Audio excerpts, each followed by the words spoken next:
According to Ukrainian officials, Russia launched a massive missile and drone attack against Ukraine's energy infrastructure overnight into Monday, killing at least 4 people and knocking out electricity in multiple cities. According to Ukrainian President Volodmyr Zelensky, the countrywide strikes employed more than 100 missiles of various types and around 100 Shahed drones, making it one of the largest attacks in the conflict that lasted more than 2.5 years. The Air Force of Ukraine reported that it had found scores of missiles and drones aimed at nearly every part of the nation, including the capital city of Kyiv and the frontline eastern districts of Kharkiv and Dnipro, as well as the southern port city of Odesa. Denis Shmyhal, the Prime Minister of Ukraine, posted on Telegram on Monday, saying, "Russian terrorists have once again targeted energy infrastructure." According to him, a combination of drones, cruise missiles, and hypersonic Kinzhal missiles were directed towards at least 15 different places. According to Shmyhal, Ukrenergo, the national energy company of Ukraine, was compelled to institute emergency power outages in order to maintain system stability.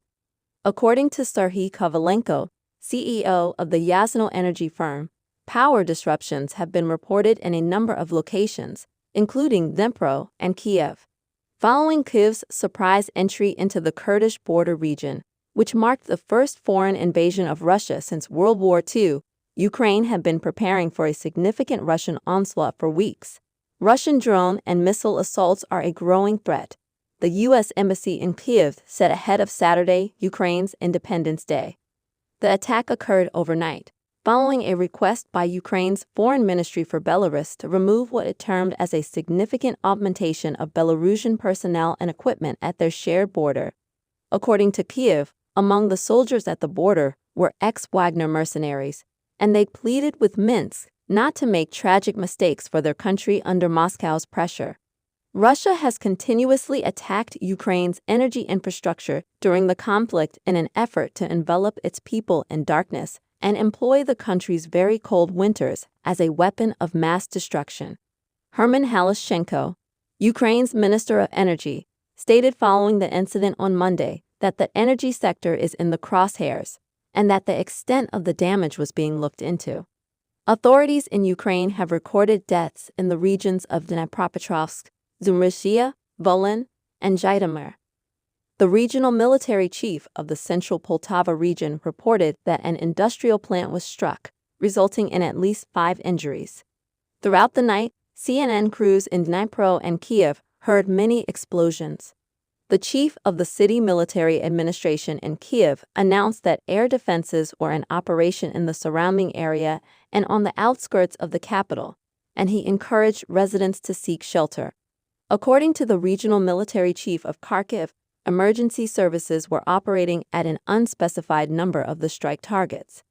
Large quantities of military hardware have been sent to Ukraine by its Western friends, but there are stringent restrictions on its use. Due to Western prohibitions against Ukraine deploying its newly acquired weapons to target missile and drone launch sites located deep within Russia, Kyiv is mostly dependent on its air defenses to thwart Moscow's aggression, out of fear of further Russian escalation. After the strikes on Monday, Ukrainian leaders requested permission from their allies to launch additional operations into Russia. All of our allies and leaders are aware of the drastic measures needed to properly conclude this conflict. When the terrorists have no such restrictions, Ukraine cannot be limited in its long-range capabilities, Zelensky stated.